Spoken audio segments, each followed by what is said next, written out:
Iz življenja vesoljne cerkve.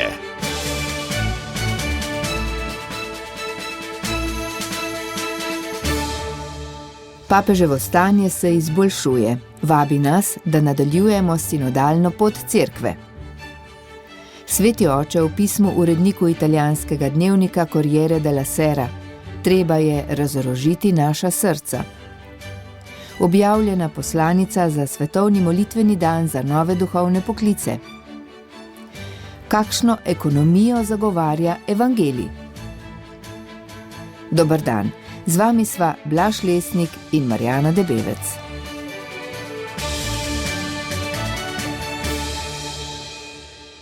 Papeževo stanje se še naprej rahlo izboljšuje, ponoči ne potrebuje več maske za mehansko predihavanje, pljučnica je pod nadzorom, ostaja pa na zdravljenju v bolnišnici Gemelli. Tiskovni urad Svetega sedeža je v nedeljo zvečer objavil njegovo prvo fotografijo, odkar se od 14. februarja zdravi v bolnišnici. Vidimo ga lahko zbranega pri molitvi v bolnišnični kapeli po jutranji sveti maši. V sporočilu namenjenem opoldanski molitvi se je sveti oče znova zahvalil za vse molitve v tem času preizkušnje, ko se združuje z mnogimi bolnimi brati in sestrami. V teh dneh pa je odobril tudi nadaljevanje poti cerkve, ki jo je začrtala sinoda. Papež Frančišek se je v sporočilu namenjenem opoldanski molitvi znova zahvalil za vse molitve v tem času preizkušnje, ko se združuje z mnogimi bolnimi brati in sestrami. Naše telo je krhko, vendar nam tudi to ne more preprečiti, da bi ljubili, molili, se darovali in bili drug za drugega svetla znamenja upanja v veri, je med drugim zapisal papež. Frančiškovo stanje sicer ostaja stabilno, nadaljuje zdravljenje s fizioterapijo. Tudi v dneh hospitalizacije opravlja svoje delo. Tako je odobril novo 3-letno pot spremljanja in preverjanja o tem, kako poteka uresničevanje sinode. Bistvo tega obdobja poti cerkve naj bi bilo vnovično vključevanje vseh, ki so že dali svoj prispevek k sinodi. Delovne sinodalne skupine bodo torej sestavljali duhovniki, diakoni, posvečene osebe, laiki in laikinje, ki jih bo spremljal njihov škof. V tej luči naj bi lokalne cerkve iskale načine življenja in oznanjevanja evangelija, ki ustrezajo lokalnim kulturam in potrebam skupnosti.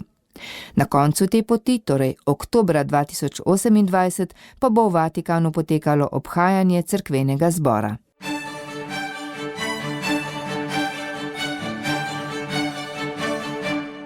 Vatikan je v torek objavil papeževo pismo zahvale glavnemu uredniku časopisa Corriere della Sera Lucianu Fontani, ki mu je izrazil svojo bližino v času bolezni.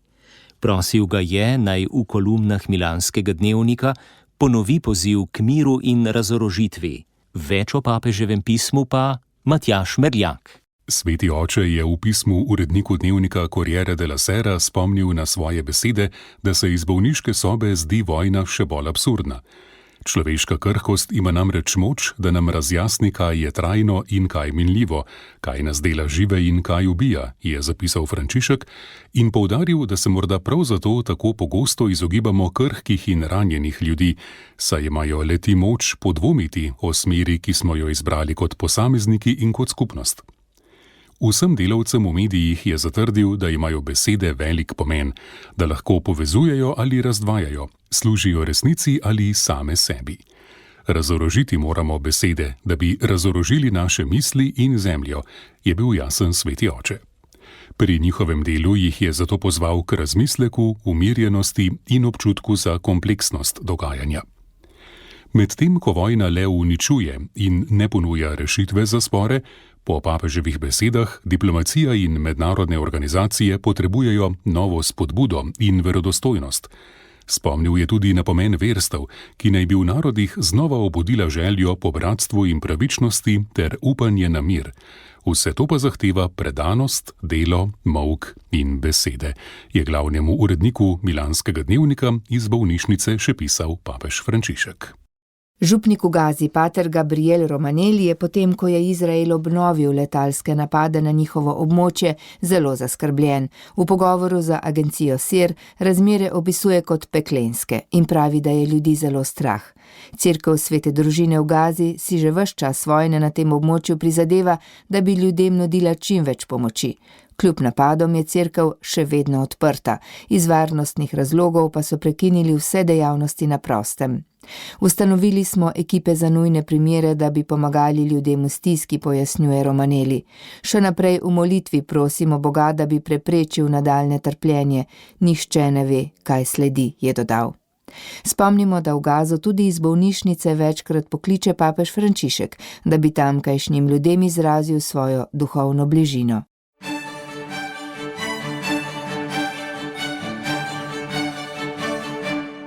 Papeški pridigar, pater Roberto Pasolini, je imel v petek v dvorani Pavla VI. Prvo postno pridigo, ki je bila tokrat odprta tudi za javnost.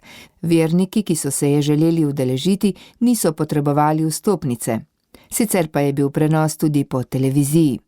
Pater Pasolini bo 4 zaporedne petke govoril pod krovno temo Zasidrani v Kristusu, ukoreninjeni in utemeljeni v upanju na novo življenje.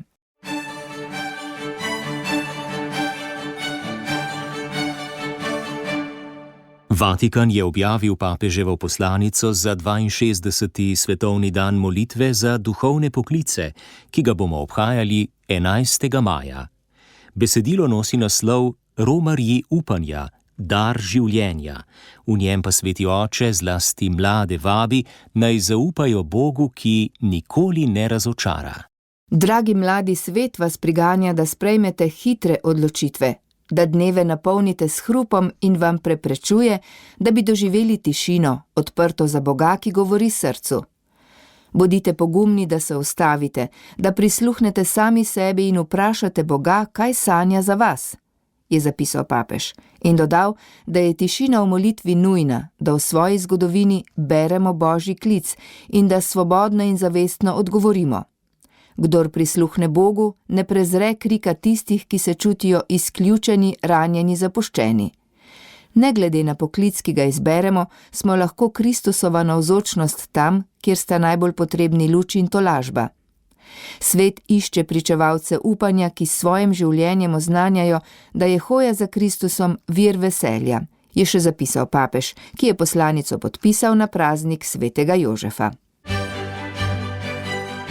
V oddaji iz življenja Vesoljne cerkve odpiramo temo tedna. Drage poslušalke, spoštovani poslušalci, oddajo iz življenja Vesoljne cerkve pa nadaljujemo bolj z ekonomskimi temami. Med 6. in 8. marcem je namreč v Rimu potekalo srečanje sekcije za družbena vprašanja Sveta Evropskih škofovskih konferenc. Osrednja tema je bila nov način ekonomije. Strokovnjaki z področja ekonomije in družbenega nauka cerkve so skupaj s predstavniki Evropskih škofovskih konferenc razpravljali o tem, kako bi duh evangelija lahko spodbudil bolj pravično svetovno gospodarstvo za dobrobit vseh, zlasti najrevnejših. Iz Slovenije se je srečanja udeležil Roman Vučajnk iz koordinacije vodij karitativnih ustanov. Lepo pozdravljeni na WhatsApp povezavi.